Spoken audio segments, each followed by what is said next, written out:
Ele fala, é uma das coisas mais abjetas você ver a esquerda brasileira elevar a condição de bandido social um psicopata como Lampião.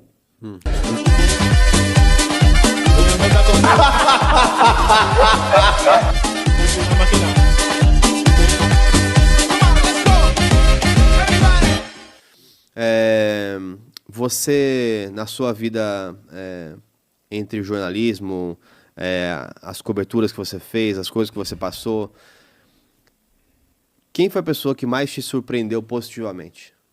A pessoa que mais me surpreendeu Na positivamente. carreira, talvez de você ter tido, ter visto off cameras, né, ou por trás das câmeras que te impressionaram. Como quem que nessas jornadas falou assim, nossa, que interessante isso. Não quero que você também defenda ninguém, porque eu sei que às vezes é uma impressão, né, do todo, mas E falar de um é complicado, né? Porque você pode deixar outro enciumado. também acontece. Mas uma das pessoas mais impressionantes, né, na minha carreira atual é o Emílio Surita. Eu tenho uma admiração, um respeito, uma reverência por ele que é fora de série. Ele é um cara que é engraçado você falar isso, porque ele, para mim, é um grande exemplo da pessoa que sustenta essa aura da força e da fundação. Eu acho que ele tem uma coisa que é uma fundação. É muito interessante. Exato. Você vê assim, o tempo passa, as pessoas à volta mudam, mas ele tem uma fundação que é muito sólida. Mas ele continua, Emílio Surita. E é difícil exatamente. mudar, né? Quer falar um pouco do livro? Eu fiquei curioso agora.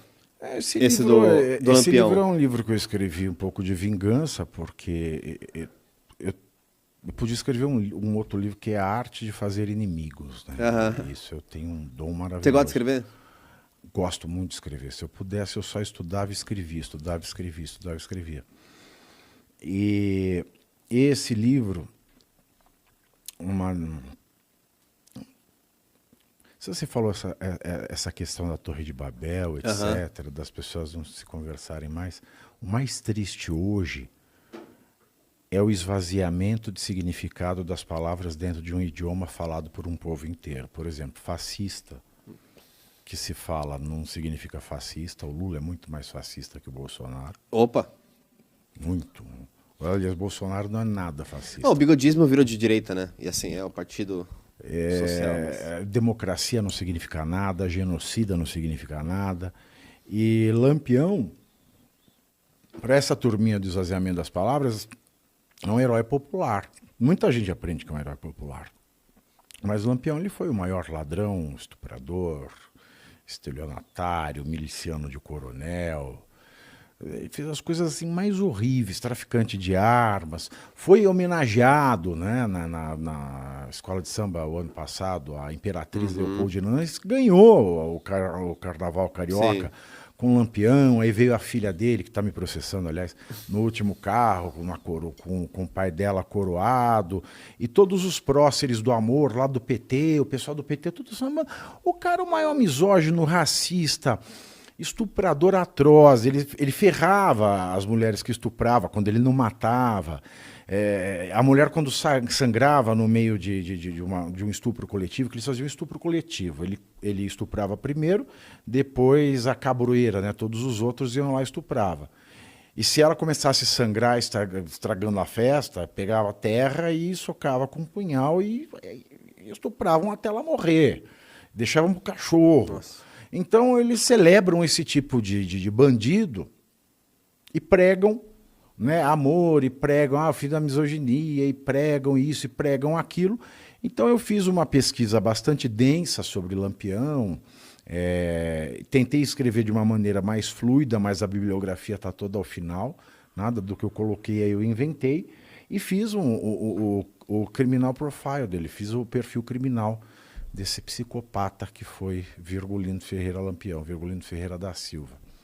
É interessante, eu falo muito interessante. Que roubava dos pobres para viver no luxo.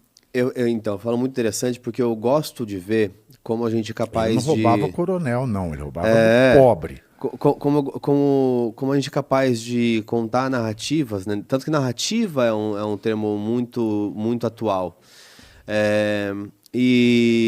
Mas eu confesso que, para quem vê de fora e não vai eventualmente entrar numa briga por causa disso, eu gosto de ver os dois lados de uma visão deturpada. Então, por exemplo, recentemente saiu um vídeo saiu um vídeo do Castanhari sobre a Coreia do Norte. E logo depois, acho que uma semana depois, o Thiago Braga ele faz uma outra visão sobre isso. E a primeira coisa que eu pensei quando eu vi esses dois vídeos foi, eu queria muito que esses dois agentes, né, um Thiago Braga da vida e que um Castanhari, fizessem um vídeo meio que semelhante, né, olhando para a mesma coisa, mas cada um trazendo um fio diferente da narrativa, da história, sobre o Che Guevara, por exemplo. Que é um que muita gente hoje usa camiseta, etc. Pois é a maior mesmo absurdo. A comunidade LGBT, não né? Essa é a coisa mais louca do mundo, porque ele foi um dos maiores assassinos de homossexual da história do mundo. Ele ficava em campos... Porque Cuba se encheu de campos de concentração. Uhum. E ele era uma máquina de matar. Tinha uma plaquinha num dos campos de concentração que era... a revolução não precisa de cabeleireiros. E é engraçado, e o Che Guevara ele tinha sede de exterminar, de matar com crueldade. Uhum. Ele era fascinante. Não existe um lado bom de Che Guevara documentado. Não há uma documentação. Tem o filme daquele ator que faz diário de motocicleta, aquela bobajada toda, mas você não encontra nada que o Che Guevara tenha feito de bom na vida dele. Uhum. E da mesma maneira que a esquerda ela cria esses mitos e vende, foi o Luiz Carlos Prestes, que foi secretário-geral do Partido Comunista Brasileiro por 70 anos, que criou o mito de Lampião como um Robin Hood brasileiro. Mas quando você pega teses de marxistas de envergadura, como, por exemplo, o historiador lá da Era dos Extremos, o Hobsbawm, que é marxista, aliás, ele fala, é uma das coisas mais abjetas você ver a esquerda brasileira elevar a condição de bandido social um psicopata como Lampião. Uhum. Isso está na tese Bandidos, do Eric Hobsbawm. Então a esquerda ela vai criando esses heróis porque ela não tem. E o Che Guevara ele é um exemplo. E para mim, um homossexual que usa uma camiseta de Che Guevara é igual um judeu colocar uma camiseta do Hitler. Não tem diferença nenhuma.